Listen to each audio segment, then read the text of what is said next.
क्षणभरी आम्ही सोशिले वाईट, क्षणभरी आम्ही सोशिले वाईट, साधिले अवीट निज सुख, सांडी मांडी मागे केल्या बरोबरी, अधिकची परी दुःखाची या. जगद्गुरु तुकोबारायांचा 3 चरणाचा विरानी भाव प्रसंगातील अभंग आजच्या या नैमित्तिक कीर्तनाच्या निमित्ताने निवडलेला आहे. प्रस्तुत अभंगाच्या द्वारा विहरणी, विरहिणी आणि विरानी हे मूळतः भगवंताच्या दिशेने जाणारे जे गोपी भाव आहेत, त्या गोपी भावातल्या विरानी प्रसंगाचं, विरानी भावाचं वर्णन तुकोबाराय या अभंगातनं करतायत. विठ्ठल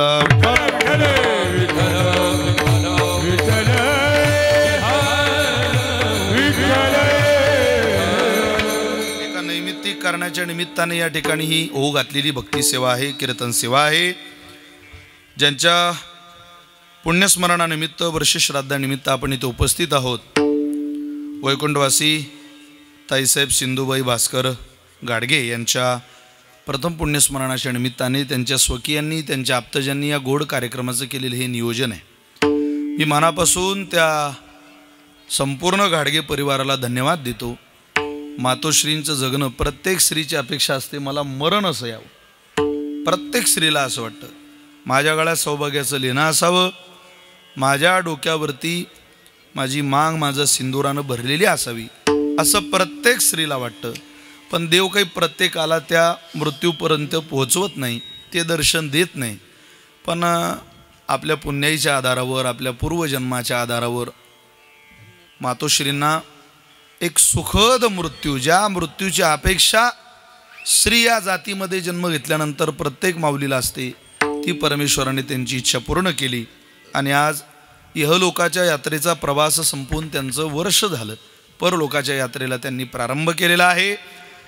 त्यांचा संपूर्ण परिवार, त्या परिवाराने आयोजित केलेला हा गोड सोहळा, त्यामध्ये त्यांचे पती श्री भास्कर चतुर्भुज गाडगे, सुपुत्र श्री अनिल भास्कर गाडगे, सुपुत्र श्री बाळासाहेब भास्कर गाडगे, त्यांचे सुपुत्र जगन भास्कर गाडगे, त्यांच्या 3 सुना कविता अनिल गाडगे, मुक्ता बाळासाहेब गाडगे, रोहिणी जगन गाडगे, त्यांची सुकन्या मथुरा शिवाजी जारस,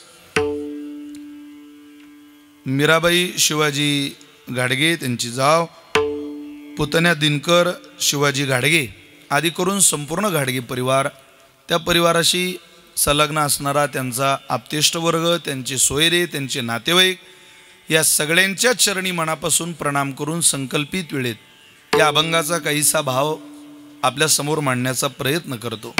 आज भजन साथीला उपस्थित श्रद्धेय हरिभक्त परायण भजन सम्राट संगीत अलंकार रोहिदासजी महाराज मते गुरुजी, भजन सम्राट संगीत अलंकार आदरणीय हरिभक्त परायण श्रद्धेय रविदासजी आबा जगदाळे गुरुजी, मृदंग साथीला बंधू हरिभक्त परायण, आपल्या सगळ्यांच्या आवडीचं एक वादक या क्षेत्रातलं रत्न श्रद्धेय भूषणजी महाराज शेनितकर, आदरणीय कृष्णा महाराज, उपस्थित संत सज्जन मायबाप पंढरीनाथ महाराज साहने, सुदाम महाराज, ही गुरुकुलातली सगळी बांधव, या सगळ्या गायक वादक गुणीजन महाराज मंडळींना, गुरुकुलाला, तुम्हाला सगळ्यांना आणि मला या गाडगे परिवाराच्या या सेवेपर्यंत ज्यांनी पोहोचवलं ते तुम्हा आपल्या सगळ्यांचे लाडके, या परिसरामध्ये ज्यांची उत्तम वारकरी शिक्षण संस्था वारकरी संप्रदायाच्या प्रचार प्रसाराकरता काम करते असे श्रद्धेय बंधू माऊली महाराज तोपे, त्यांना मनापासून धन्यवाद देतो.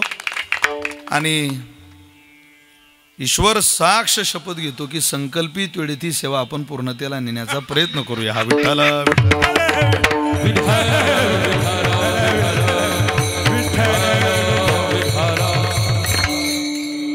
काल शपथविधी झाल्यानंतर पहिलंच कीर्तन आहे ना आपलं, की नाही?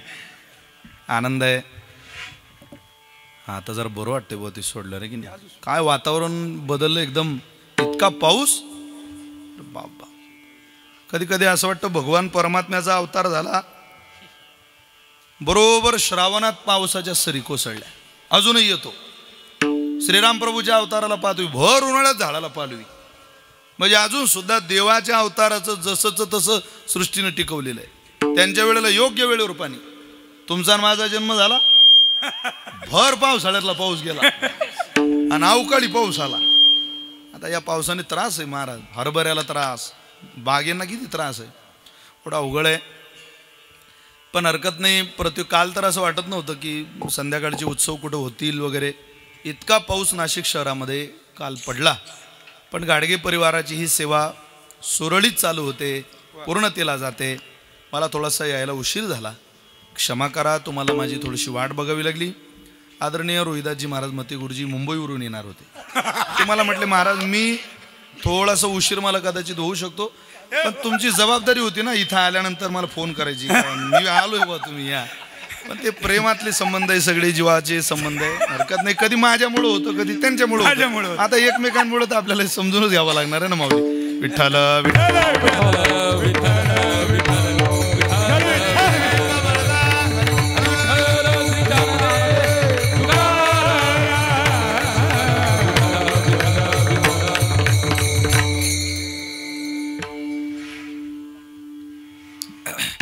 क्षणभरी आम्ही सोशिले वाईट, साधिले अवीट निज सुख. सांडी मांडी मागे केल्या बरोबरी, अधिकची परी दुःखाच्या. तुम्ही सगळे सुज्ञ श्रोते आहात. भगवंताबद्दलचे सगळे भाव संतांनी मांडावे. देवाची उपासना ही संतांकडून शिकावी. देवाला काय आवडतं आपल्याला काय माहिती महाराज. गुणरहितम कामनारहितम, हे सगळं जे वर्णन आहे भगवंताविषयीचं, अविच्छिन्नम प्रतिक्षणम वर्धनम, हे कोणाकडून शिकावं. भक्ती साधनेतलं हे जीवन संतांकडून शिकावं. कुमुदिनी काय जाणे तो परिमळ, कुमुदिनी काय जाणे तो परिमळ, कुमुदिनी काय जाणे तो परिमळ, कुमुदिनी काय जाणे तो परिमळ. भ्रमरस कळे भोगित जे, भ्रमरस कळे भोगित जे, ठावे तुझे नाम, कैसे तुझ ठावे नाही तुझे नाम. आम्ही जाते प्रेम सुख भोगित सो,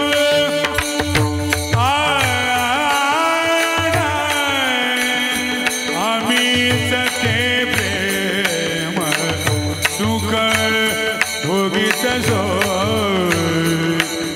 आम्हीच ते प्रेम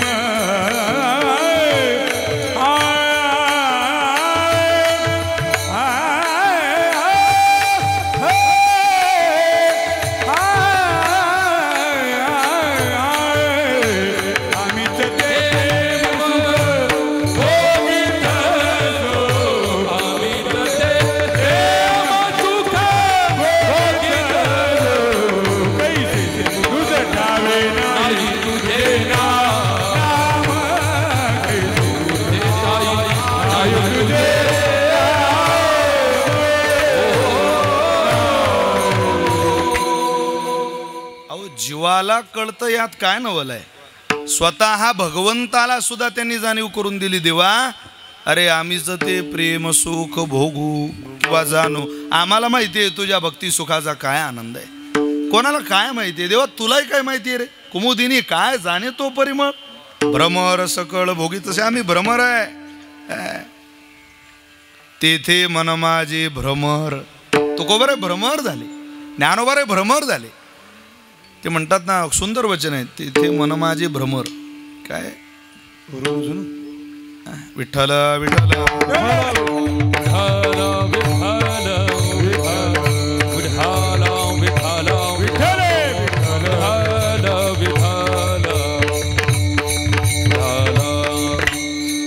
आम्ही भ्रमर झालो तिथं. ते चरण आम्ही पाहिले, ते चरण सुकुमार. आम्ही ते चरण पाहिले आणि त्या सुकुमार चरणाच्या प्रेमात आम्ही भ्रमर झालो. ही भक्ती साधना आहे. म्हणून तुकोबाराय ज्ञानोबारायांचं वाङ्मय हे आपल्या सोयीने वाचायचंही नाही आणि आपल्या सोयीने सांगायचं सुद्धा नाही. कशाला वाचायचं आणि कशाला लोकांना विनाकारण आपल्या सोयीने सांगायचं. ते काही एखादी पोथी आहे का वाढवायला, काय लागतं. उद्या मी मेलो तर माही कोणी पोथी लिहिणे एखादा. हे पिंगळाचार्य होते. यांनी काय लोक लिहितील त्या पदव्या काही काही ठिकाणी वाचून माणूस हँग होऊन जातो. लिहिणाऱ्याचं काय बरं, या लोकांच्या लिहिणाऱ्याने काही जग सुधारलंही नाही बिघडलंही नाही, पण त्यांनी काही आपलं लिहिणं बंद केलं नाही. वा संतांचं वाङ्मय असं नाही, ते काय वाढवावं लागलं म्हणून वाढवलं नाही हो. जशी सत्यनारायणाची पूजा चालू झाली, पोथी झाली, आणि घरमालक त्या बुवा महाराजांना सांगायला आला, महाराज काय म्हणजे झाली बुवा कथा सांगून. अरे म्हणे पोथी लांबवा जरा, वाढा जरा पोथी. काहून म्हणे प्रसाद झाला नाही अजून, जरा वाढवा तुम्ही 15-20 मिनिट. अरे ते महाराज म्हणत आता हे सत्यनारायणाची कथा सांगून झाल्यावर आता वाळू काय. अरे नाही नाही नाही वाढवा, लोक पांगापांग होतील म्हणे, वाढवा जरा. त्या पोथीच्या मागं पूजेचा विधी लिहिला होता शेवटच्या पानावर. आता महाराजला वाटलं हा एवढाच मुद्दा आहे व लोकांना टाइमात अटकून धरण्याचा. हा ते म्हटले श्रोत्यांनो ऐका ऐका, आता तुम्ही कथा श्रवण केली, आता मी तुम्हाला पूजेचा विधी सांगतो. काय ऐकायचा पूजेचा विधी? हा पूजेचा विधी जर तुम्हाला पूजा घरी करायची झाली तर ऐकायचा. काय आहे पूजेचा विधी? हा तर पहिल्यांदा पाणी घ्यावं, डोळ्याला पाणी लावावं, आचमन करावं, वक्रतुंड महाकाय सूर्यकोटी समप्रभ हा श्लोक म्हणावा. श्लोक म्हणल्यानंतर ओंजळ भरलेलं धान्य घ्यावं, ते उजव्या हाताला घालावं, त्या धान्यावर एक तांब्या ठेवावा, त्या तांब्याला हळद अक्षत कुंकू तिलक करावं, त्यात गंगेचं पाणी घालावं.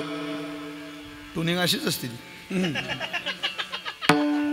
त्यात पाणी घातलं की त्या तांब्यामध्ये नारळाच्या अगोदर पानं घालावी. आता त्यांना वाटलं एवढा मुद्दा बरा आहे, पानं घालायची. ती नेमकी पानं कोणती असावी? ती पानं कशाची असावी? ती काय केळीची पानं असावी का? नाही नाही. मग ती काय चिंचेच्या झाडाची पानं असावी का? नाही नाही. मग ते काय कडुलिंबाची पानं असावी का? नाही नाही. ती पानं कोणती असावी? ते काय नारळाच्या झाडाचं पान असावं का? नाही नाही. ऐकणारे म्हणत एकाच पानावर एवढे पानं, पोथी तर झाली ती. शेवटी घरमालक आला म्हणे झाला हो प्रसाद. हा तर त्या तांब्यामध्ये घालायची जी पानं आहे, त्या तांब्यामध्ये घालायची जी पानं आहे ती नागविलीची पानं असावी. पुंडली. अरे आपलं रामायण वाढवायला ना आपल्या पोथ्या वाढवायला लागतं काय? पण तुकोबारांचं वाङ्मय आणि ज्ञानोबारांचं वाङ्मय तसं नाही. ज्ञानोबाराय म्हटलं हे सोपं आहे. मधुस्पीता वाच परममृतं निर्मितवतस तव ब्रह्मन् किं वागपि सुरगुरोर्विस्मय पदम मम त्वेतां वाणी गुणकथन पुण्येन भवतः पुन्हा मिथ्यर्तेस्मिन् पुरमथन बुद्धिर्व्यवसिता. पुष्पदंत नावाच्या राक्षसाच्या मुखातला हा श्लोक आहे. आम्हाला वर्णन करता येत नाही, पण वर्णन करताना आमची वाणी थांबत नाही, ही आमच्या जीवनातली उपलब्धी आहे. वर्णन करता येत नाही, पण त्याचं वर्णन केल्याशिवाय समाधानच होत नाही.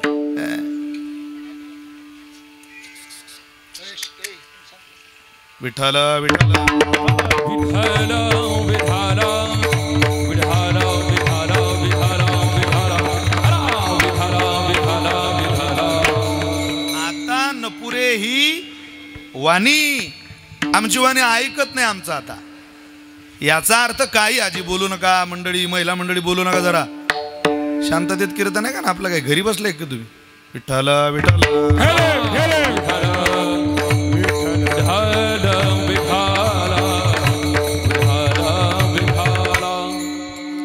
जगद्गुरु तुकोबारांचं वाङ्मय हे आपल्या सोयीनं वाचायचं नाही. हितावरी यावे ऐशा बोलिलो या भावे नोहे विनोद उत्तर केले रंगावया चाड. हे काही विशाल महाराजांनी विनोद करावा, रंजन करावं म्हणून तयार केलं नाही. एक तर ऐकणाऱ्या लोकांचा काही कालावधी खर्च व्हावा म्हणूनही तयार झालेलं नाही. हे तुमच्या माझ्या जगत कल्याणाचं, जगदोद्धाराचं, हे स्वयं कल्याणाचं माध्यम तुकोबारांनी ज्ञानोबारांनी आपल्या जवळ आणलेलं आहे. भगवान परमात्म्याच्या दिशेनं तुम्हाला प्रवास करायचा असेल तर संतांच्या वाङ्मयामध्येच आपण तो करावा, असा अट्टहास संतांचा असतो. म्हणून तुकोबारांच्या वेगळ्या वेगळ्या अभंगाच्या जाती आपल्याला गाथेमध्ये पाहायला मिळतात. त्यातलीच एक विराणी भाव प्रसंगातली या अभंगाची जात आहे. काही अभंग हे विहरणी स्वरूपाचे. विहरणी म्हणजे नित्य हरीची या समागमे बाई नाही देखिले ते सुख भोगू पायी. ही विहरणी आहे. जिला परमात्म्याचा संग झाला आणि भगवंताच्या संघामध्ये जी स्वच्छंदानं विहार करते तिचं नाव विहरणी आहे. दुसरी विरहिणी आहे. जिला परमात्म्याचा संग झाला, अवघड आहे बाबा. बा विठ्ठल विठ्ठल विठाला विठाला विठाला विठाला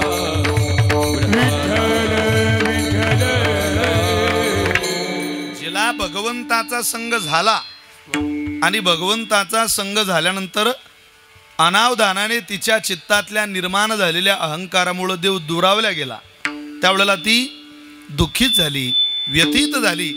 ती व्यथित झालेली जेव्हा भगवंताला आवाज देते किंवा इतरांना आपलं दुःख सांगते, तिला विरहिणी म्हणतात. कान्हैया रे कान्हैया रे कान्हैया रे जगदेवी कान्हैया रे कान्हैया रे कान्हैया रे जगदे देई भेटी देई भेटी देई भेटी देई भेटी देई भेटी कान्हैया रे कान्हैया रे जगदेवी कान्हैया रे कान्हैया रे कान्हैया रे जगदेवी देई भेटी एक वेळा देई भेटी एक वेळा कान्हैया रे कान्हैया रे कान्हैया रे जगदेवी कान्हैया रे कान्हैया रे कान्हैया रे जगदेवी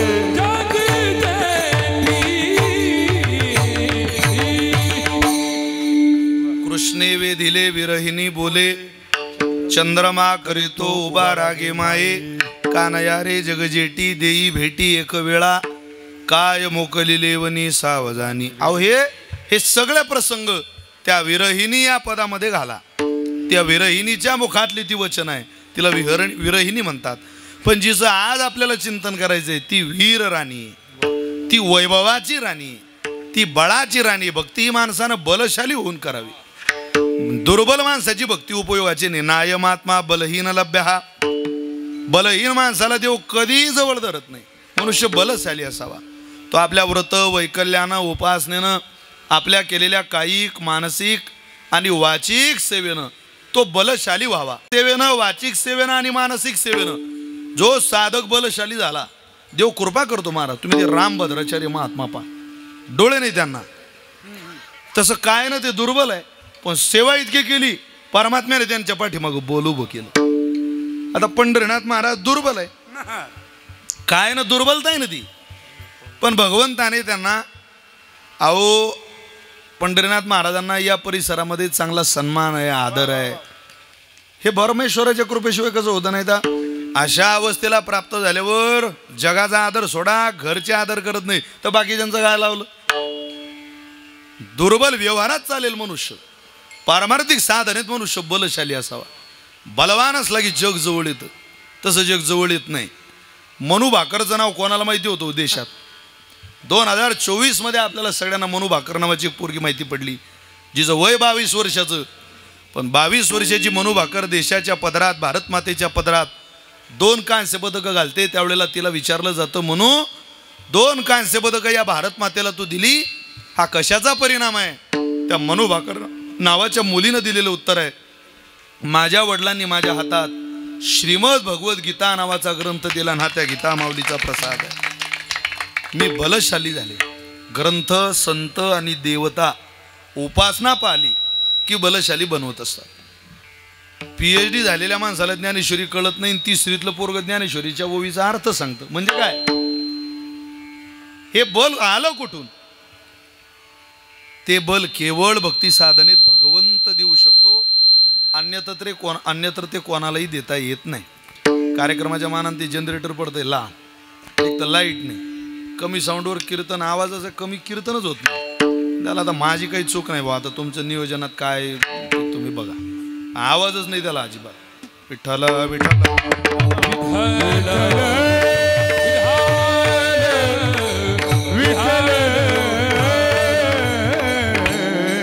जगद्गुरु तुकोबारायांचं वाङ्मय हे भक्ती साधनेच्या मळ्यामध्ये फुलवून घ्यायचं असेल तर मला असं वाटतं आपण बलशाली झालं पाहिजे. मनुष्य हा बलानं एखाद्या गुणानं तो एखादा माणूस गुणवान असलाय ना तो गुणानं पहा किती शोभून दिसतो. हो.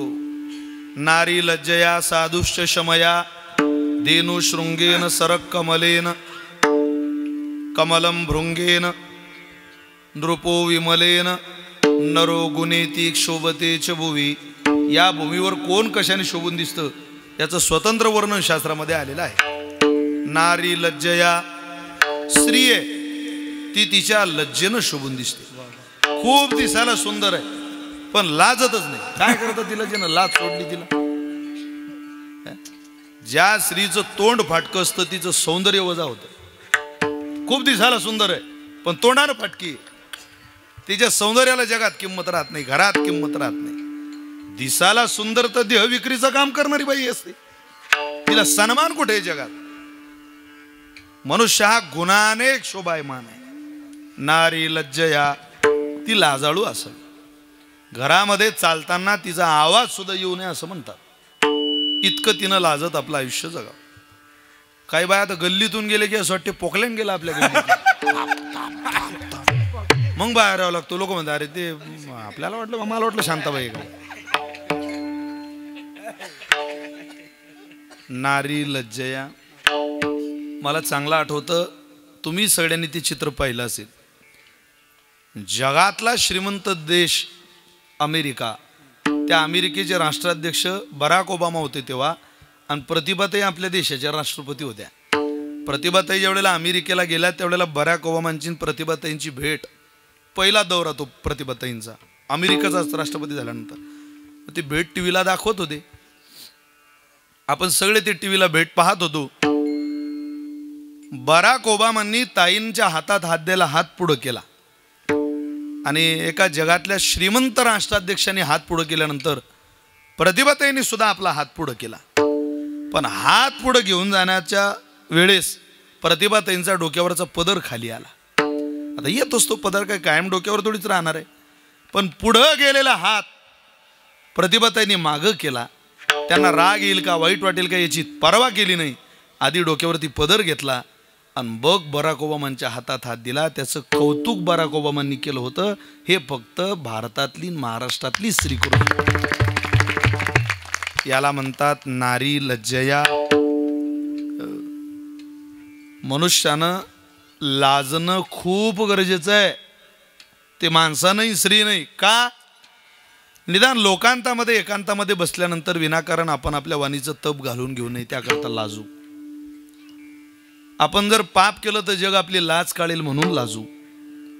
आपण जर आपल्या बापाचा अपमान केला तर जग आपल्याला नालायकात धरेल म्हणून लाजू. आपण जगात बोलत राहतो, घरातल्या आईशी अबोला धरतो.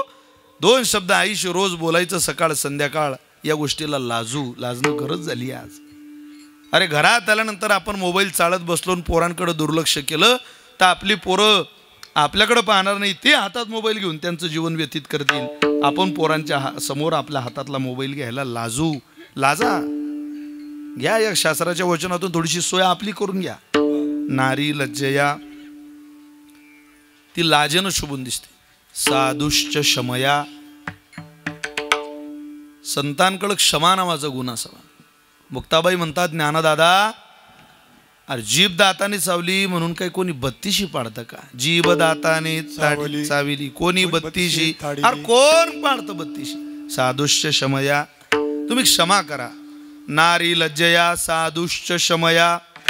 धेनु शृंगेन. खूप चांगली गाय पण शिंगच नाही. ती शिंगानं खूप चांगली दिसेल. धेनु शृंगेन. नृपो विमलेन. राजा आहे तो त्याच्या विमलतेनं शोभून दिसतो. सरक कमलेन. आता हे वचन बघा तुम्ही. नृपो विमलेन सरक कमलेन. राजा हा त्याच्या विमलतेनं शालीनतेनं शोभून दिसतो. काल शपथविधी आपण सगळे टीव्हीवर पाहत होतो. देशाचे पंतप्रधान, ते वाटतात देशाचे, भारताचे पंतप्रधान आहे. त्यांना पाहिलं की छाती स्वाभिमानानं फुलते. हे भारताचे पंतप्रधान आहे, या देशाचे पंतप्रधान आहे. त्या पदावरती कोणी व्यक्तीला बसवता येत नाही. अख्ख्या देशाचं प्रेम मिळवं लागतं महाराज. साधी गोष्ट आहे का? राज्याचं मुख्यमंत्री कोणाला व्हावं वाटत नाही, प्रत्येक जण प्रयत्न करतो. उद्या मला कोणी म्हटलं मुख्यमंत्री होता का, तर मी म्हणेल वो एका मिनिटात चाला तुम्ही आताच, हे सगळं रद्द करतो मी. काय लागतं काय लागतं कोणाला म्हणायला काय लागतं, पण होणं सोपं आहे का ते? हां, ज्यामध्ये भगवान परमात्म्याने काही आशीर्वाद दिला, जग त्याच्या पाठीमागं उभं राहिलं, मग त्या दिशेला तो प्रवास पुढं होत असतो. द्रुपो विमलेन धेनु सरक कमलेन. खूप चांगलं सरोवर आहे, पण एकही फुल नाही त्याच्यात. काय करतं त्या सरोवराला? कमलम भृंगेन. कमल आहे पण भृंगे नाही. त्याचा आस्वाद घ्यायला पाहिजे ना. तसं नरो गुणेती क्षोभतेच भुवी. तसा माणूस आहे पण एकही गुण नाही त्याच्यात. निदान ना खरं बोलण्याचा, ना चांगलं वागण्याचा, ना सात्विक जगण्याचा, काही कसला गुण नाही. फक्त माणूस आहे बुवा म्हणायला. महाराज म्हटले भक्ती साधनेत गुण नसलेला माणूस जरी असला तरी त्याचा जन्म माणूस म्हणून व्हावा, पण तो फार दिवस जगू नये, त्याच्या 5वीला 6वीनं यावं आणि त्याला घेऊन जावं. यदा कदाचित ती येऊन परत गेली तर नाथ महाराज तिला विचारतात, का ग बाई 6वीने नेला कैसा नाही, 6वीने नेला कैसा नाही, 6वीने नेला कैसा नाही, 6वीने नेला कैसा नाही. भक्ती विना पशु कशाशी वाढला, 6वीने नेला कैसा नाही, 6वीने नेला कैसा नाही, 6वीने नेला कैसा नाही. भक्ती विना पशु कशाची वाढला, 6वीने नेला कैसा नाही, 6वीने नेला कैसा नाही. तीन पशु कशाशी वाढला? अरे जसं पशुला पाप पुण्य कळत नाही, पशुला कळतं का ही माझी आई आहे, ही माझी बहीण आहे, कळतं का? प्राण्याला, रेड्याला कळतं का? कळत नाही. पशु कोणताही घ्या, पशु काय पाप पुण्य जाणती, उत्तम मध्यम भोग भोगिती, त्यांना कळत नाही. पण तसं जर माणसं जगायला लागली तर ते पशुसारखे. हरि बिना जन्म नरकाची पैजाना, यमता पाहुना प्राणी होये, हरि मुखे मैना. हरी विना जन्म नरकाची पैजाना, यमचा पाहुणा प्राणी होय, हरि मुखे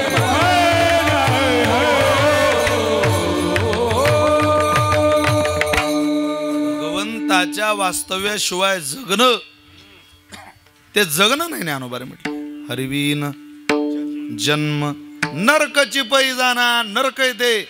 अरे अन्न खाणं काय आणि घाण खाणं काय सारखंच आहे त्याच्या नजरेत. ज्याला अन्न काय कळतं आणि घाण काय कळतं त्याला अन्न खाण्याचा आनंद आहे. ज्याला ज्ञानच नाही जगातलं, या जगण्याचा मोलच नाही, अर्थच नाही, त्याला काय? तुकोबारे म्हटलं तुम्ही अर्थ समजून घेतला पाहिजे, बलशाली झालं पाहिजे. महाराज तुम्ही झाले का? आम्ही बलशाली झालो. तुकोबारे म्हटले महाराज बलशाली होण्याकरता काय करावं लागलं तुम्हाला? त्यागेन एके अमृतत्व मानशू. आम्हाला त्याग करावा लागला, भक्ती साधने समर्पण करावं लागलं. किती काळ करावं लागलं तुकोबाराय? महाराज म्हटले सांगतो तुम्हाला क्षणभरी आम्ही. काय तुकोबाराय सोसलं क्षणाचं, सांगता मोठ्या उद्घोषानं. अरे असं म्हटलं असतं ना, आयुष्यभर आम्ही सोशिले वाईट, किंवा जन्मोजन्मी आम्ही सोशिले वाईट. क्षणभरी. पण हा क्षण क्षण समजू नका, त्या क्षणामध्ये खूप काही दडलेलं आहे. कधी कधी क्षणाचं गणित मोजता येत नाही किती असेल.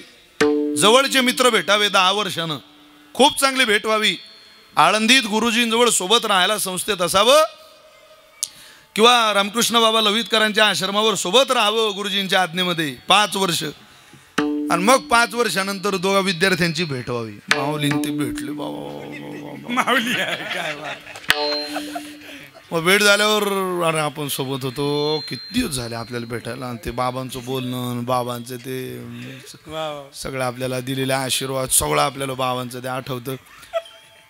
गप्पा सुरू झाल्या महाराज. रात्री 10 वाजेला सुरू झालेल्या गप्पा रात्रभर चालल्या.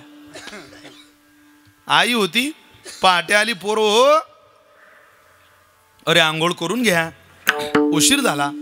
उशीर झाला म्हणजे अरे 5:45 वाजले सकाळचे. 5:45? हो, स्नान करा लवकर. म्हणजे तुम्ही रात्रभर झोपलेलेच दिसत नाही आई म्हणते. अगं आई रात्र गेली हे आता तू सांगते म्हणून लक्षात आलं. आम्ही रात्रभर गप्पा मारत होतो, पण या रात्रभर केलेल्या गप्पा करून सुद्धा असं वाटतं आता एक क्षण झाला आपण गप्पांना सुरुवात केली. रात्र दडलेली त्या क्षणात. तुम्हाला दुसरं उदाहरण सांगतो. भगवंताने गोपिकांना रास क्रीडेचा प्रसाद दिला. किती दिला? ऐसा ब्रह्मयाचा दिनांतर ब्रह्मदेवाचे 6 महिने दिले. या रासक्रीडेची राती ब्रह्मा 6 मास केली होती. गोपिका अर्धाक्षण मानती का गबस्ती उगवला. 6 महिने रास क्रीडा चालल्यानंतर सूर्यनारायण उगवले आणि गोपिकांनी त्या नारायणाला पाहलं, म्हटलं सूर्या तुला पाहून आम्ही दंडवत करायचो, पण आज तुला नमस्कार करायची इच्छा होत नाही. कशाला उगवला रे? थोडासा आम्हाला आनंद घेऊ दिला नाही भक्तीचा. काय झालं असतं तू बिघडला, उशिरा उगवला असता तर काय बिघडलं असतं? तो म्हणे अगं माझ्या आयांनो माझ्यावर राग धरू नका, तुम्ही माझ्या आई समान आहात. तुमची खूप मोठी अवस्था भक्ती साधनेत आहे, खूप मोठा अधिकार आहे. मी तुम्हाला प्रामाणिकपणानं सांगतो, मी 6 महिन्याने आलेलो आहे. किती? 6 महिने. ते ब्रह्मदेवाचे. आता बैसा ब्रह्मयाचा दिनांतर पंढरी प्रकरणात भंगाई घरी जाऊन वाचा, भजनी मालिकेत आहे. कशाला म्हणता ब्रह्मदेवाचा दिवस.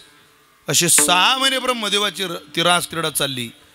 मग त्या गोपिकांना ज्या वेळेला सांगितलं मी 6 महिन्याने आलो, भगवान सूर्यनारायणाने विचारलं तुम्हाला काय वाटतंय की रास क्रीडा किती वेळ चालू होती? त्या म्हणता गोपिका अर्धाक्षण मानती का ग बसती उगवला. आम्हाला तर असं वाटलं बा अर्धा क्षणच झाला. देवा करता सोसलेला कालावधी ही कळत नाही आणि देवाच्या सुखात घालवलेला कालावधी सुद्धा कळत नाही. तुकोबारांचा एक क्षण म्हणजे एवढा मोजू नका. देव मिळाल्याच्या आनंदामध्ये देवाकरता सहन केलेलं दुःख तुकोबारे विसरून जात आहे.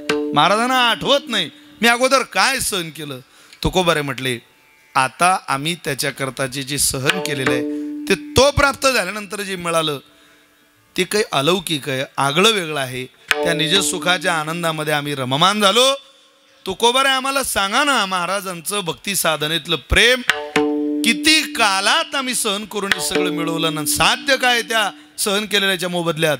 त्याचा खुलासा तुकोबारे करतात विराणी प्रसंगातून सेवेला निवडलेल्या अभंगाच्या पहिल्या चरणात. क्षणभरी आम्ही सोसिले वाईट, क्षणभरी आम्ही सोसिले वाईट, क्षणभरी आम्ही सोचले वाईट, क्षणभरी आम्ही सोचले वाईट, क्षणभरी आम्ही सोसिले वाईट.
क्षणभरी आम्ही सोशिले वाईट साधिले अवीट निजसुख. आम्हाला ते अवीट असं निजसुख प्राप्त झालं की ज्या निजसुखाच्या आधारावर काय मागं आम्ही सहन केलं ते आठवत सुद्धा नाही. तसं बसलेल्या मंडळींनी सगळ्यांनी तुम्ही मी मिळून प्रार्थना करू, देवा या आयुष्यात आम्ही काय सोसलं याचं स्मरण आम्हाला अंतकाळात राहू देऊ नको, इतकं सुख दे. अंतकालेच मामेव स्मरण मुक्ती कलेवरम. खऱ्या अर्थाने भगवान परमात्मा जर अंतकाळात नजरेला असेल तर जे आयुष्यभर सहन केलेलं आहे, जे आयुष्यभर घडलेलं आहे ते आठवत नाही. न कळत हजारो पाप घडताय आपल्याकडून, न कळत. ठरून केलेलं तर सोडून द्या, न कळत हजारो पाप घडली. कधी प्रार्थना करणार नाही. जशी वैकुंठवासी ताईसाहेबांनी केली सिंधुबाईंनी, तशी प्रत्येक महिलेला प्रत्येक पुरुषाला करावीच लागणार आहे ना. एक दिवस तुमच्या माझ्या श्राद्धा करता हा मंडप पडणारच आहे. आपल्या अंतकाळाच्या वेळेला भगवंतानं आपल्या जवळ यावं. मृत्यू म्हणजे ती फोटो काढण्याची वेळ आहे. जसं आपण स्टुडिओमध्ये जातो, तो कॅमेरामन म्हणतो नीट पहा ते शर्टचं बटन, बरं थोडंसं वरती मान करा, तुम्ही थोडी स्माईल द्या, एकदम थोडी तुमची मान डावीकडे गेली थोडी सरळ करा, बार बार. You are ready. आता माझ्याकडे पहा नीट. 1 मिनिट लागेल फक्त. त्यानं 10 मिनिट याच्याकडून तयारी करून घ्यावी आणि बटन दाबायची वेळ आली की त्या बहादरानं डोळे बंद करावे. तो म्हणतो का हो 10 मिनिट झाले तुमच्याकडून तयारी करून घेतोय आणि बटन दाबायच्या वेळेला डोळे बंद केले. आपलं तसंच घडत आहे. आपण आयुष्यभर परमात्म्याच्या दर्शनाची ओढ अंतकाळात त्यानं यावं, आपल्याला सद्गतीपर्यंत न्यावं, त्याच्या चरणाजवळ जागा द्यावी. पण मरणाची वेळ येते आणि काही काहीचे डोळे बंद होतात, काही काहीची साठीन नाठी. इतकी बुद्धी नाठी होते महाराज, काय कराव. अहो माणसं माळा काढून टाकून राहिले 50च्या वरती. कोरोनात किती लोकांनी माळा काढल्या 3ऱ्या लाटेत. मी तर म्हणू देवा,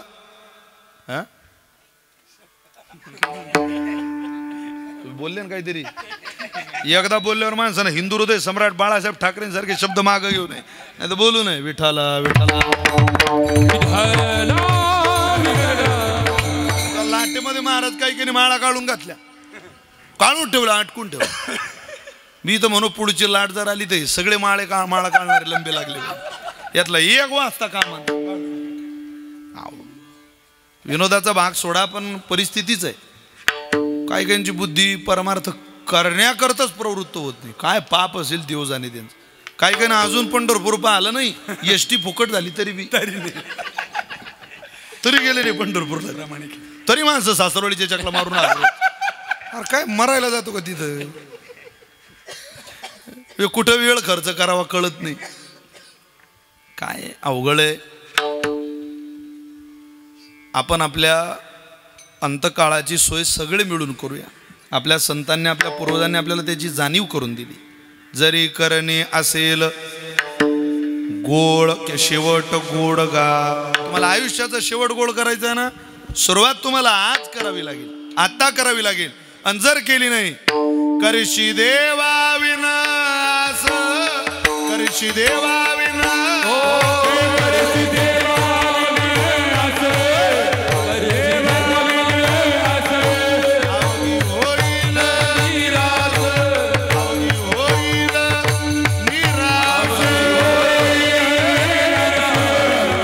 होईल निराश,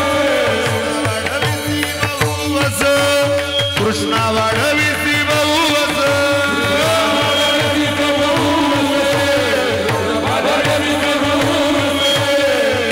सुखासीन पवसीन परिदम पाता आयास, परिदम पाता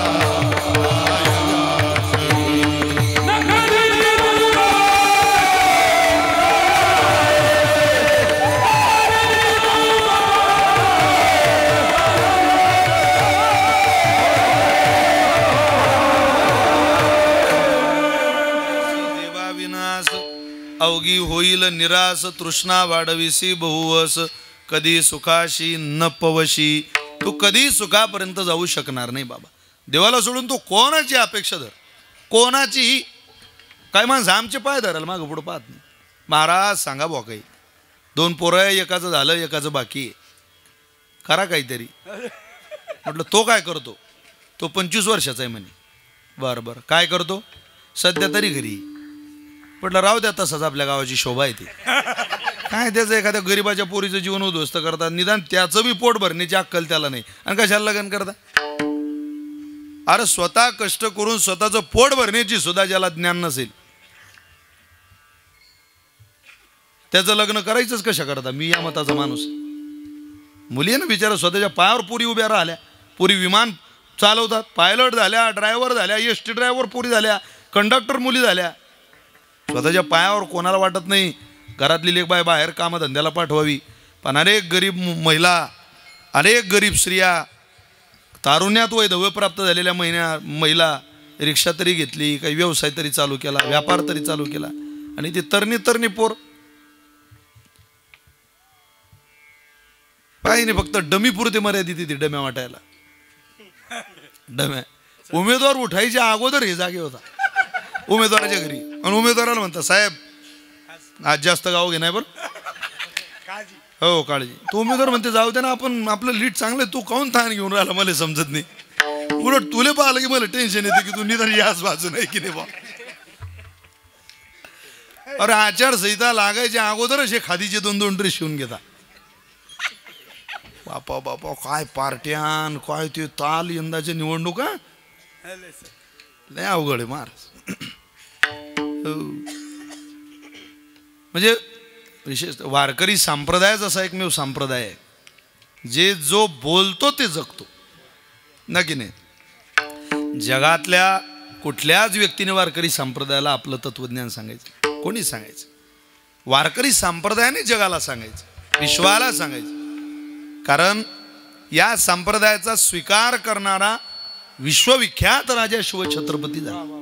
विश्वविख्यात छत्रपती शिवाजी महाराज हे सम्राटांमधले संत होते महाराज. सम्राट, जेवढे विश्वात सम्राट झाले जगात नाही म्हणत मी, या विश्वात या त्रैलोक्यात जेवढे सम्राट झाले त्या सम्राटांमधले संत ज्ञानोबाराय, संत छत्रपती शिवराय. आणि जेवढे संत झाले विश्वात त्या सगळ्या संतांमधले सम्राट ज्ञानोबाराय. एक सम्राटामधला संत आहे आणि एक संतांमधला सम्राट आहे.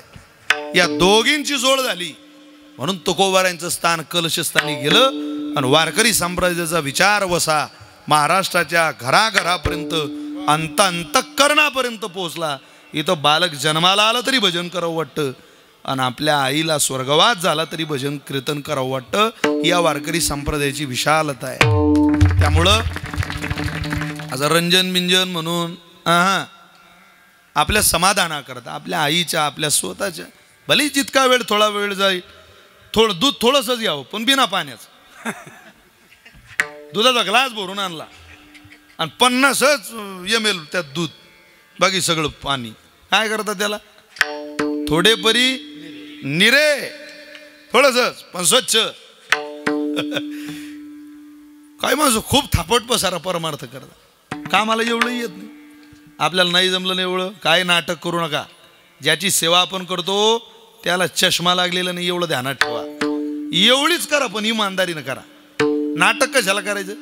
नाही 12 ठिकाणी लावू दे ना, एका ठिकाणी लावला त्या पोरान गंध काय ना देऊन राहिला, नाही ऐकत ते तरुण पोरग. मग आता काय 12 ठिकाणी गंध तुला त्याला आवडत नसेल कदाचित, लावतोय ना तो, सनातन वैदिक हिंदू संस्कृती जोपासतोय ना. निदान जगामध्ये वारकरी संप्रदायाची चाहूल तर सांभाळतोय. आज नाही उद्या लावेल, परवा लावेल. एकदम प्रवेशिकेतच माणसाला पूर्ण मिळत नाही. पण आपण छोट्या छोट्या गोष्टी पाळण्याची गरज आहे. आपल्याला आपला हिंदू धर्म सोज्वळ टिकवायचा असेल तर मला असं वाटतं आता आपण काही गोष्टी स्वाभिमानाने जगात मिरवल्या पाहिजे. प्रत्येकानं गंध लावून घराच्या बाहेर पडलं पाहिजे. इस्कॉन त्यांच्या गंधावरून ओळखू येतो महाराज. असा गंध लावतात, त्यांचा गंध आणि त्यांची कंठी माळ, त्या 2 गोष्टीवरून त्यांची संस्कृती लक्षात येते. आपल्या वारकरी संप्रदायात तसा उभाच गंध लावण्याची पद्धत आहे. तुम्ही उभा गंध लावा त्यात तुम्ही कुंकू लावा, स्टगन लावा, बुक्का लावा, काय लावायचं ते लावा, तुम्ही ओढा गंध उभा. आपल्याकडे पद्धत आहे, बापानं लावला तर सहज उद्या पोरगा लावेल. गोष्टी छोट्या आहे, तुम्ही म्हणाल काय होतं त्यानं, छोट्याच गोष्टी आहे त्या. पण आपल्या वारीमध्ये काही काही मुस्लिम मंडळी काही गोष्टी वाटायला येतात, आपल्याला आनंद वाटतो, झालाही पाहिजे. पण तिथंही येताना त्यांच्या टोप्या घालून येता की नाही. दिंडीत काही वाटायला टोप्या घालून, तिथंही त्यांच्या धर्माचा अभिमान, सार्थ अभिमान म्हणून ती मंडळी तिथं येतात. आपल्याला टोपीची लाज, आपल्याला कीर्तनाची लाज, आपल्याला हरिपाठाची लाज, असं कसं होईल. आपल्याला भक्ती साधने सगळ्या गोष्टीनं बलशाली व्हावंच लागणार आहे. जर आपण बलशाली झालो तरच आपल्या पदरामध्ये यथोचित फळ भगवान परमात्मा टाकल्याशिवाय राहणार नाही. महाराज म्हटली इकडची तिकडची घरं निघू नका, श्रीमंताचं घर निघा. घररिगे झाले पट्टराणी बळे, आम्ही त्याचं घर निघालो, त्याच्यामुळे आम्हाला साधिले अवीट, आम्ही अवीट असलेलं निज सुख प्राप्त केलं. सुखाकरता इकडं तिकडं पळापळी केली, पण ते काही जमलं नाही. माणसानं माणसाचे पाय धरून किती दिवस दुःख सांगितलं. एक दिवस मी कीर्तनाहून घरी जाता जाता माझ्या चुलत भावानं माझी गाडी अडवली. पहाटे 4-4:30ला चुलत भाऊ, आणि गाडी थांबवली. मी झोपलेलो गाडीत. मला म्हणे विशाल ऐ काच वाजव. विनोदानी गाडी थांबवली, मी काच खाली. म्हटलं काय रे शेतात आलाय का. हो. अरे म्हणे खाली उतर जरा. अरे म्हटलं जाऊन झोपतो जरा 2-3 तास अजून, मला झोप झालेली नाही. उतर म्हणे उतर. इतकं वाईट घडलं आपल्या गावातून, तू झोपतो. म्हटलं काय झालं. लय वाईट झालं म्हणे. काय झालं. अरे म्हणे तो माझ्या शेजारी नाही का, माझ्या शेताच्या शेजारी रामभाऊ. म्हटलं हो. त्यानं रात्री बोर घेतला म्हणे, लय पाणी लागलं म्हणे त्याच्या बोरला. म्हटलं चांगलं झालं, यात काय वाईट झालं बा. अरे म्हणे एवढं कुठे पाणी असते का बापा, मी जेवलो नाही म्हणे रात्री त्या पाण्याची धार पाहून, एवढं पाणी लागलं. बरं म्हटलं तू मले कोण उतरून राहिला. अरे म्हणे तू ये खाली, योगायोगानं मशीन गावात आहे, तर त्याचं बाग आहे, तर माय करोडो मला बोर घेणं आहे, पण पाणी तू सांग. अरे म्हटलं मी कीर्तन करतो म्हणजे काय पाणी सांगता येतं काय. सांग रे म्हणे, एवढ्या गावचं पाणी पिलं, नुसतं पाणी बी सांगता येत नाही, काय लागतं पाणी सांगायला. म्हटलं ते काय तांब्याभर पाणी आहे काय. नाही नाही तू सांगशील बरोबर, सांग तू. तेव्हा महाराज 5:30-6 झाले. गप्पा मारता मारता सूर्यनारायण वरती आला. डिपकीतलं नारळ, अक्षद, हळद, कुंकू, बुक्का सगळंच काढलं. आणि मला म्हणे सांग पाणी घे, पेटव अगरबत्त्या, लाव दिवा, घे नारळ हातात. अरे म्हटलं मला कळतच नाही ना. मला माहिती म्हणे तुला कसं कळत नाही. त्यानं 500-500च्या 20 नोटा काढल्या आणि त्या नारळावर ठेवल्या. आता कोण लक्ष्मीला नाही म्हणतो महाराज. सकाळी सकाळी मी ते पैसे घेतले आणि केशात ठेवले. त्याला म्हटलं खूप पाणी येतोय शेतात, काळजी करू नको, मी सांगतो तुला पाणी. आता तर म्हटलं पाणीच पाणी दिसून राहिलं मला, जिकडे पहा तिकडे. ते नारळ मी माझ्या हातात घेतलं आणि मी जुळी हाणू माई माहीच. मला काही समजतच नव्हतं त्यातलं. आता चुलत भाऊ तो नादी आलेला ऐकतच नव्हता. मी पॉईंट सांगायचो आणि तो मागे चालायचा. मी त्याला काही 4-5 जागा काढून दिल्या, तो माया मागे खोट्या ठोक्याला. जागा निशाणी राहील म्हणून तो म्हणे पॉईंट सांग. म्हटलं हा पॉईंट खूप जोरदार आहे. म्हणे पाणी. अरे म्हटलं खूप पाणी. नुसतं पाणी नाही पाहिजे म्हणे, असा पॉईंट सांग की त्यात रामभाऊचा पॉईंट हाणता आला पाहिजे. म्हटलं 25-30 आपल्या गावातले दुर्जन मेले असतील, ता तुझा जन्म झाला असेल. म्हणजे तुला पाणी पाहिजे पण त्याच जाऊन. म्हटलं हा पॉईंट खूप चांगला आहे. आता म्हटलं 10 यानं सुखानं खाऊ दिले पाहिजे नाही, फक्त बोर 2,500 फूट करणं पडी. तो म्हणे 2,500 फूट, तुला काही बुद्धी आहे का. 2,500 फूट कोणी करते काय होल. म्हटलं पाणी तेवढ्याच खाली, पण पाणीच तसं आहे. तो झाला ना तयार मारायला. फक्त मला असं वाटतं म्हणे तू आजचं कीर्तन रद्द कर आणि मशीन शेतात आली की तू थांब शेतात.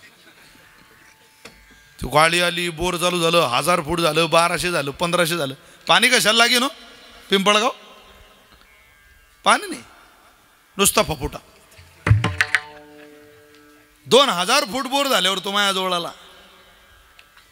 2000 फूट गेलो म्हणे भाऊ, काहीच नाही. घाबरलेलो मी होतो, पण अशा वेळेला घाबरावं लागत नाही. काय वेळेला भीती माणसंही दाखवायची नसते. मी त्याला म्हटलं जाऊ दे खाली. खरं पाणी 2400च्या पुढेच आहे. जाऊ दे खाली. 2300 फूट बोर झाल्यावर त्या आंध्रातलं पोरग पाणी प्यायला आलं झाडाखाली. त्याला म्हटलं क्या कंडिशन आहे. तो बोले ये ऐसा क्या ऐसा ही जाएगा पोरा का पोरा. त्याला म्हटलं हे 500 रुपये घेऊन मला गावात नेऊन दे रे भो, नाही तर जीव घेईल माझा. तुको बरं प्रमाण देतात या गोष्टीवर. तापत्रे तापिली गुरुते गिवसिती भगवे देखोनी म्हणती तारा स्वामी. एखादा साधू पाहला, कीर्तनकार पाहला, भगव्या पोशाखाचा महात्मा पाहला की लोक त्याला स्वतःचं दुःख सांगायला लागतात. अरे स्वतःचं दुःख मिटवण्याकरता या जगात कोणी तुमच्या कामाला पडणार नाही. तेच तर स्वतः दुःखी आहे.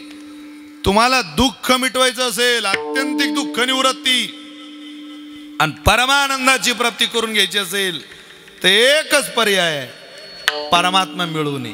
तो मिळाला की आनंद संतांनी का व्यक्त केला? अनेक प्रमाण आहे. निज ठेवा, जे लोपलंय ते मिळवा. सापडलं सापडलं सापडलं. हरपले आपण पे पावे तरी ते संता ते पाहता गिवसावे म्हणून वाहनावे ऐकावे त्याची कदा नाही सदा. त्यांचं सदा ऐकलं आणि ऐकून ऐकून बलशाली झालो की मग आपल्याला प्रमाण म्हणता येईल. विठ्ठल निदान सापडले,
महाराज म्हटले कोणाची दार तुम्ही फिरू नका. विठ्ठल निदान सापडले हे प्रमाण ऐकायचं असेल तो जुनाट जुगादीचे नाणे बहुता काळाचे ठेवणे लोपले होते पारेखेपणे ठाव चळणे चुकविला. तुम्हाला जर ते जुनं सापडवून घ्यायचं असेल आणि सापडल्याचा आनंद व्यक्त करायचा असेल तर तुम्ही सहन करून पुढं चला, तुम्हाला सुद्धा मिळेल. साधिले अवीट निजसुख, पण ते निजसुख मिळवण्याकरता आधार मात्र बळाचा धरा. दुर्बल लोकांचा आधार धरला की दुःख मिळतं. तो कोबारे म्हटले आम्ही दुर्बलांचा आधार धरून पाहिला, परिणाम काय झाला? सांडी मांडी मार्गेचा केला बरोबरी, सांडी मांडी मार्गे केला बरोबरी, हे सांडी मांडी मागे केल्या बरोबर, आणि मागे केल्या बरोबर, सांडी मांडी मार्गे केला बरोबरी, सांडी मांडी मार्गे केला बरोबरी, सांडी मांडी मागे केल्या बरोबर,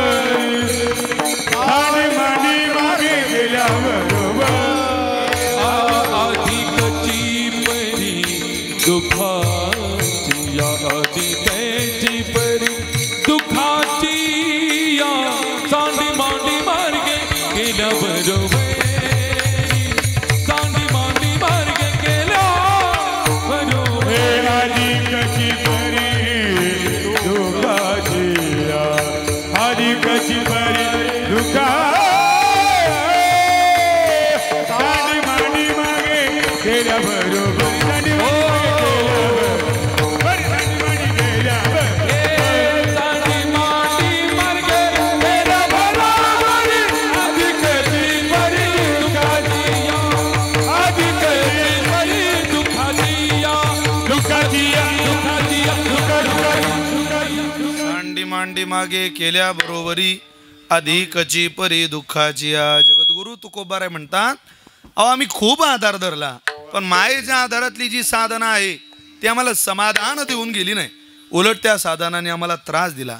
अधिकची परी दुःखाची या बहु जाचिली दुःख भोगिली चौदेशी व्यापिली झाली मी उदास सोडिली आस धरिली कास मग पंढरी पाहून जीव हर्षला तुझ म्या फुलवरा बांधिला. आम्ही पंढरी क्षेत्र पाहिलं आणि त्या परमात्म्याला जेव्हा साधलं तेव्हा हे अगोदरचं सगळं विसरता आलं, नाही तर ते मनातून जात नव्हतं. एखाद्या माणसाने आपल्याला वाईट म्हणावं, पण आपल्याला माहिती नाही की त्या माणसाबद्दल आपल्या मनात वाईट भावना आहे. कोणाकडून तरी माहीत पडावं, आपली त्या माणसाकडे पाहण्याची तशीच दृष्टी होऊन जाते, पूर्वक दूषित होतो. याच्या मनात आपल्याबद्दल काळ आहे, याच्या मनात आपल्याबद्दल काळ आहे. जेव्हा प्रत्यक्ष तो व्यक्ती आपल्याला भेटतो आणि तो आपल्याशी गोड बोलतो, काही त्याच्या मनात नसतं, त्याच्याबद्दल आपल्याबद्दल असलेली प्रेमाची भावना जागी होते, तेव्हा आपल्या डोक्यातलं ते सगळं निघून जातं की अरे आपण तर कोणाच्या सांगण्यावरून याच्याबद्दलचा पूर्वग्रह दूषित करून टाकला होता. तुकोबारे म्हटले, आम्ही ही खूप साधनं अवलंबली, आम्हाला असं वाटलं आता आम्हाला दुःखातच होर पडून थांबावं लागेल, पण तसं झालं नाही. पण तो जेव्हा मिळाला त्याला आमची दया येत नाही का असा प्रश्न निर्माण झाला होता, पण तो मिळाला तेव्हा त्यानं जे आम्हाला अगोदर सहन करायला लावलं तेच महत्त्वाचं होतं हे त्याच्या भेटीनंतर लक्षात आलं. म्हणून साधिले अवीटनी जेसू. अनेक चरित्रकथा आहे. सजन महाराजांची गोड चरित्रकथा अशी आहे की त्रास खूप झाला वाटेनं, पण शेवट सुखाचा झाला. साधिले अवीट निजसुख, शेवट निजसुख मिळाल्यावर अगोदरचा त्रास त्यांना त्रास वाटत नव्हता. जगन्नाथपुरीला दिंड्या जाण्याची पद्धत आहे, जशी आपल्या पंढरीला जातात. मग ते जगन्नाथपुरीला जात असताना अनेक वाटेमध्ये लागणारी गावांमध्ये त्या दिंडीचा मुक्काम व्हायचा. ज्या दिंडीत सजन महाराज भजन करत होते, चालत होते. एका गावामध्ये दिंडी पोहोचली, सायंकाळ झालेली होती. संध्याकाळी गाव छोटं असल्यामुळे वारकऱ्यांची वाटप झाली. 2 वारकरी यांच्या घरी, 4 यांच्या घरी, 5 यांच्या घरी, 7 यांच्या घरी, आपापल्या कुवतीनुसार ताकदीनुसार वारकऱ्यांची विल्हेवाट झाली. एक व्यक्ती सजन महाराजांना घ्यायला आला. तो म्हटला, तुम्ही माझ्या घरी चला, 2 घास जेवण करा आणि आराम करा. तुमची सकाळपर्यंत चांगली झोप झाली सुखद की सकाळी पुन्हा दिंडीमध्ये या. प्रसंग मोठा आहे, मी छोटासा करून सांगतो, ऐका. सजन महाराज त्याच्या आग्रहामुळे त्याच्या घरी गेले, 2 घास जेवण केलं आणि रात्री महाराज निवांत झोपले. गाढ झोप लागली महाराजांना, एकदम शांत. दिवसभर शेतात काम केलं की माणूस कसा गाढ झोपतो. एखादी माऊली शेतात जाऊ द्या, दिवसभर काम करून येते, ती गाढ झोपते. जिच्या हातात दिवसभर टीव्हीचं रिमोट आहे तिला झोप गाढ कशाला म्हणता हे अजून माहीत नाही. गाढ झोप, ती दचकून दचकून उठत राहते आणि उठून बसून म्हणते रात्री मुझे नींद नाही, मुझे चैन नाही.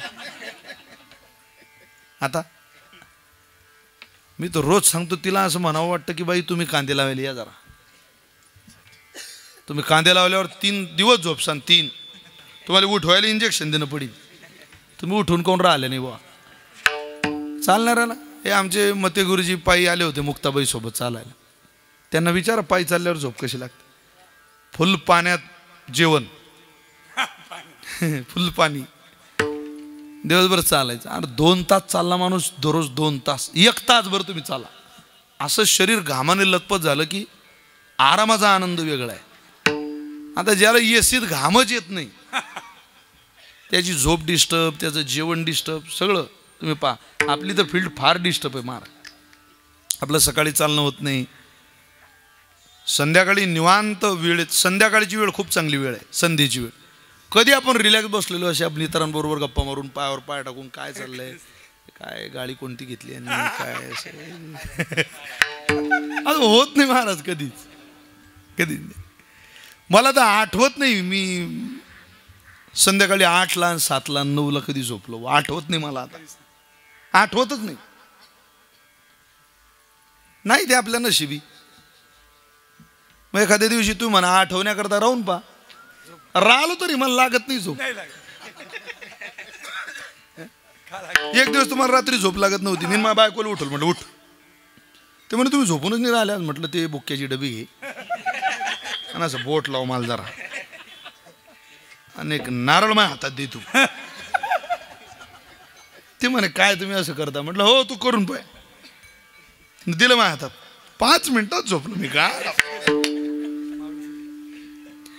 देहाला वळण ज्या गोष्टीचं पडलं ना तोच आधार राहतो. चला, सजन महाराज विश्रांती करता पडले, निवांत झोप लागली त्यांना. झोप लागल्यानंतर मध्यरात्री त्या घराची मालकीन उठली, सजन महाराजांकडे आली आणि महाराजांना म्हणे महाराज तुम्ही घरात आले तेव्हापासूनच माझा डोळा तुमच्यावर होता, तुम्ही माझा स्वीकार करा. ते म्हटले बाई अगं तुझा नवरा घरात झोपलेला आहे, तुला लाज वाटते काही असं म्हणायला. तुझा मालक आहे ज्याच्याबरोबर तू विवाह थाटून इथं नांदायला आली आहे, आम्हाला काय बोलते. ती म्हणे माझा नवरा घरात आहे याची अडचण आहे, तुम्हाला भीती आहेच. थांबा. नवरा जिथं झोपलेला होता तिथं गेली, निर्दयीच होती ती. त्या पलंगाच्या खाली ऊस तोडायचा कोयता ठेवलेला होता, तो कोयता हातात घेतला आणि सजन महाराजांना आवाज देऊन एका कोयत्याचा दणका मारता बरोबर नवऱ्याचं मुंडकच तोडून टाकलं. महाराज झोपेत बिचारा तो काही प्रतिकारही करू शकला नाही. रक्त वाहायला लागलं तिथून, लटलट लटलट लटलट कापत होते सजन महाराज. ती म्हणे आता तुम्हाला भीती नाही महाराज, याच्या मरणाचाही आरोप तुमच्यावर येणार नाही, तुम्ही माझा स्वीकार करा. अरे जी बाई आपल्या शरीराची भूक भागवण्याकरता कपाळावरचं कुंकू पुसू शकते, तिच्यासारखी नालायक बाई या जगात कोण आहे. आग लाव बाबा तुझ्या सौंदर्याला, तू तुझं पाहून घे, आम्हाला काही ते शक्य होणार नाही. ते बाहेर आली. तिला वाटलं नवराही गेला नाही जातोय, आरडाओरड सुरू केली. गाव गोळा झालं, बेदम मारायला लागले सजन महाराजांना. जग खरा खोट्याचा निवाळा करत नाही. आपण दुसऱ्याच्या आयुष्याचे न्यायाधीश आहे आणि स्वतःच्या आयुष्याची वकील आहे. आपलं खोटं असलं तरी आपण खरं करतो आणि दुसऱ्याचं खरं असलं तरी आपण खोटं ठरवतो. ही जगाची रीत आहे. खूप मारलं, मारून राजाकडं नेलं. राजाने सांगितलं तुला दंड भोगावा लागेल, कर्म केलंय न केलंय, पण तुझ्यावर आरोप आहे, हात पुढं कर. हात पुढं केला, हातच तोडून टाकला. महाराज रडत होते. सजन महाराज म्हणतले परमार्थ करायला लागलो आणि त्रास वाढला. मी तिकडे होतो तर काहीच झालं नाही प्रपंचात, इकडे दिंडीत लागलो तर हात, याच्यापेक्षा तर मग तेच बरं होतं. हात कसा तुटला. ते भजन करणारे सोबत चालू देत नव्हते, त्यांनी मागं काढून दिलं. मागं झाला, एकटेच चालायचे. कोणी पाणी दिलं प्यायचे, कोणी 2 शब्द गोड बोलायचे, फळं खायचे, झुळझुळ वाहणाऱ्या गंगामाईचं पाणी प्यायचं. पण आता पाणी प्यायचं नाही कोणाच्या घरचं आणि कोणाच्या घरी थांबायचं नाही. आपण मंदिरात झोपू, मंदिरात राहू, पण आता वारी होईपर्यंत कोणाच्या घरी जायचं नाही. शेवटी भगवंताला दया आली, भगवंतानं पाहिलं की हा खूप त्रास सहन करतोय. सजन महाराज म्हटले एकदा दर्शन घेणार आहे देवा तुझं मी मनात, आणि समुद्रात माझा जीव देणार आहे, मी मरणार आहे, मी काही थांबणार नाही, हा अपमान माझ्याकडून सहन होत नाही. शेवटी भगवंताने स्वतः रथ पाठवला सजन महाराजांना घ्यायला. आणि रथ पाठवल्यानंतर बसा सजन महाराज, तुम्हीच सजन हो बसा. कोणी पाठवला? देवाने पाठवला. अरे बापरे. त्या रथात बसले, भगवंताच्या जवळ आले, मिठी मारली देवाच्या चरणाला आणि सजन महाराजांनी गोड प्रश्न विचारला. उदाहरण संपलेलं आहे. देवा हात तोडणारा तू आहे की रथात बसवणारा तू आहे? नेमका तू आहे कोणता या दोघांमधला? भगवंताने सांगितलं सजन हात तोडणारही मीच आहे आणि रथात बसवणारही मीच आहे. अरे जेव्हा तुझा हात तोडला, तो हात तोडणं खूप गरजेचं होतं. तुझ्या समोरून गाय पुढं पळत होती आणि तुझ्या त्या गायीच्या मागं कसाब पळत होता. गाय पुढं कसाब मागं, गाय पुढं कसाब मागं. तू चौकात उभा आहे, गाय तुझ्या जोडून पुढं पळत गेली. कोण्या दिशेला गाय पळत गेली कसाबाला दिसत नाही. कसाब तुझ्याजवळ आला आणि पळणाऱ्या गायीबद्दल तुला विचारलं कसाबाने, गाय कुठं गेली? तू बोलला नाही सजन, पण हात पुढं केला. तुझ्या हाताच्या दिशेनं कसा पुढं गेला आणि त्या कसाबानं गाय मारली. काय मेली तुझ्या हातामुळं. तुझं कर्म होतं ते तुझा हात तोडणं गरजेचं होतं. वा देवा, बरं झालं तोडला. पण का रे देवा, या हात तोडण्याच्या नादात त्या बाईनं तिचा नवरा मारून टाकला ना घरी निरपराध. त्याची काय चुकी होती? काळजी करू नको सजन, बाईनं नवरा नाही, गायीनं कसाब मारला. याला म्हणतात केले कर्म झाले तिची भोगाली. सजन ये, जवळ घेतलं, मांडीवर बसवलं भगवंतानी, जगन्नाथाने. कसं वाटतंय तुला? सजन महाराजांच्या मुखातून काय बाहेर आलं असेल? एवढंच देवा, वाटेत होतं तेव्हा मराव वाटत होतं, पण तुझ्याजवळ आलो त्या वारीत झालेला अपमान, वारीत झालेलं दुःख, वारीत लोकांनी माझी केलेली हेळसांड, हे सगळं विसरलो. एवढंच म्हणावं वाटतं, क्षणभरी आम्ही सोशले वाईट, साधिले अवीट निज सुख. आता सांडी मांडी मागे केल्या बरोबरी, अधिकची परी दुःखाची या. आता जगद्गुरु तुकोबारे म्हणतात, काहीही झालं तरी आता आलोय ना तिथपर्यंत, आता पुन्हा माघार नाही. तुका म्हणे जाणे नाही आता, तुका म्हणे येणे जाणे नाही आता, तुका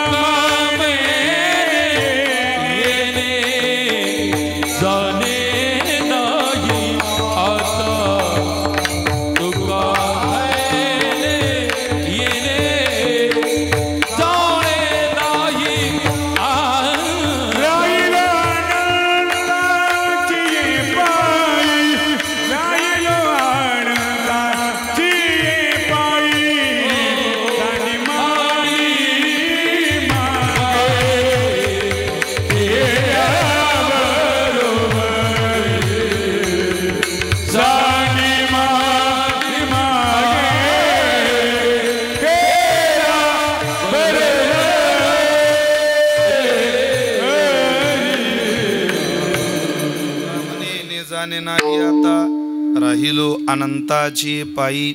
सांडी मांडी मागे केल्या बरोबरी, अधिकची परी दुःखाची या. जगद्गुरु तुकोबाराय म्हणतात, आम्ही आता आलो ना परमात्म्याकडं, आता पुन्हा माघार नाही. येणे जाणे नाही आता, राहिलो अनंताची पायी. सांडी मांडी मागे केल्या बरोबरी, अधिकची परी दुःखाची. आपणही भगवंताच्या चरणी जाण्याचा निश्चित प्रयत्न करूया आणि सिंधुआईंसारखं आपलंही भलं करून घेऊया. त्यांच्या मुलांना, त्यांच्या सुनांना आणि संपूर्ण गाडगे परिवाराला तुमच्या सगळ्यांचं प्रेम आशीर्वाद मिळो ही प्रार्थना या निमित्ताने व्यक्त करतो. तुका म्हणे पितृ आशीर्वाद देते, आईचा आशीर्वाद त्या पोरांना मिळो ही सदिच्छा शुभकामना या निमित्ताने अनिल रावांकरता, बाळासाहेबांकरता, जगनभाऊ करता, त्यांच्या परिवाराकरता व्यक्त करूया. आणि मातोश्रींना आईसाहेबांनी, मुक्ताबाईंनी, चितकला मुक्ताबाईंनी, विश्वमौली ज्ञानोबारांनी चरणाजवळ जागा द्यावी ही प्रार्थना करूया आणि झालेली सेवा आदिशक्ती मुक्ताबाईच्या चरणी सुपूर्द करूया. निवृत्ती ज्ञानदेव सोपान मुक्ताबाई, नाथ रामदेव